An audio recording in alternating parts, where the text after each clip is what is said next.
এবং গোটা জেলখানায় ভূমিকম্প নেমে গেছে। হই হই রই রই শেখ হাসিনা গেলি কই। এরোপ্লেন থেকে গুলি করে মারছে আমাদের ভাইদেরকে, এটা আমরা ভুলতে পারবো না। যাদেরকে পুরায় মারা হইলো তাদের পরিবার এটা কেমনে ভুলবে ভাই? যে বন্ধুর হাতে তার আর এক বন্ধুর মাথার মগজ এসে তার হাতের মধ্যে লাগলো, তারা কিন্তু এটা ভুলে যেতে পারবে না।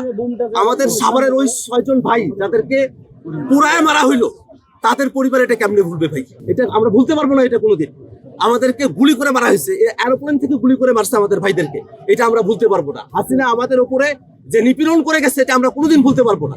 হাসিনার নিপীড়ন থেকে আমরা মুক্তি পাইছি, আল্লাহর কাছে আমাদের লাখো কোটি শুকরিয়া, আলহামদুলিল্লাহ। আল্লাহ যেন আমাদের উপরে আর জীবনে কোনোদিন এরকম হাসিনার মতো কোনো ফেসিবাদ আমাদের উপরে চাপায় না দেয়। এই জন্য আমরা আল্লাহর কাছে আমরা সবসময় এটা আমরা দোয়া করে যাবো ইনশাআল্লাহ। আমরা কারাগারের মধ্যে 24 আওয়ার লকআপের মধ্যে ছিলাম, আমাদেরকে কোথাও মুভ করতে দেওয়া হয়নি। যেদিন হাসিনার পতনের খবর আমাদের কাছে পৌঁছালো, আমরা খুব আফসা আফসা ভাবে খবরটা পেলাম, আমাদের কাছে কোনো এক্সাক্ট খবর নাই।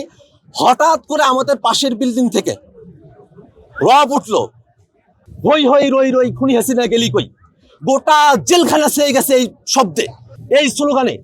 বন্দিরা সবাই তাদের হাতে যে থালা বাটি আছে সেগুলো বাজাচ্ছে ঢোল তবলার মতো করে, এবং গোটা জেলখানায় ভূমিকম্প নেমে গেছে। হই হই রই রই শেখ হাসিনা গেলি কই। এই আনন্দ আমি জেলখানায় যেটা পেয়েছি সেটা আবার এখানে পাওয়া সম্ভব না, কারণ আমরা বন্দী ছিলাম, আমরা জানতাম না যে আমরা কবে মুক্তি পাবো।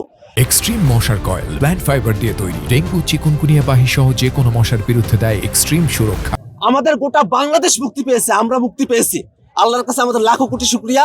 এর অতিরিক্ত কিছু বলার নাই। আমরা শুধু এতটুকুই চাই, বাংলাদেশটা দুর্নীতি মুক্ত থাকুক, বাংলাদেশটা ফেসিবাদ মুক্ত থাকুক, বাংলাদেশটা নানা ধরনের সহিংসতা, নানা ধরনের ষড়যন্ত্র মুক্ত থাকুক, বাংলাদেশের স্বাধীনতা সার্বভৌমত্ব তার উপরে যেন কোনো শকুনের নজর না পড়তে পারে। এই জন্য আমরা সজাগ দৃষ্টি রাখার জন্য আমরা সকলে বদ্ধপরিকর। আমরা এটাই চাই, বাংলাদেশটা যুগ যুগান্তরে টিকে থাকুক, শুধু বাংলাদেশের মানুষের জন্য না, গোটা দক্ষিণ এশিয়া এবং গোটা বিশ্বের বুকে আমরা যেন একটা অনন্য জাতিতে পরিণত হতে পারি, মানুষের কাছে যেন একটা উদাহরণ হতে পারি, যে উদাহরণ আমরা 24 অভ্যুত্থানের মধ্য দিয়ে হয়েছি, যেখানে আমাদের হাতে কোনো অস্ত্র ছিল না, আমাদের ভাইরা অস্ত্র ছাড়া খালি বুক নিয়ে তারা রাস্তায় এসে জীবন দিয়েছেন।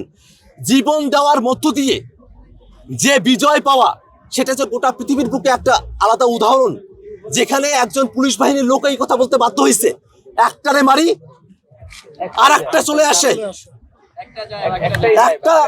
একটা যায় তো তিনটা আসে। যখন এই পরিস্থিতি বাংলাদেশে, এইটা যে গোটা পৃথিবীর বুকে একটা আলাদা নজির তৈরি করছে, এই নজিরটাকে আমরা যেন আরো ইতিবাচক ভাবে বিশ্বের বুকে আমরা এটাকে দাঁড় করাতে পারি, সেটাই আমাদের প্রত্যাশার জায়গা।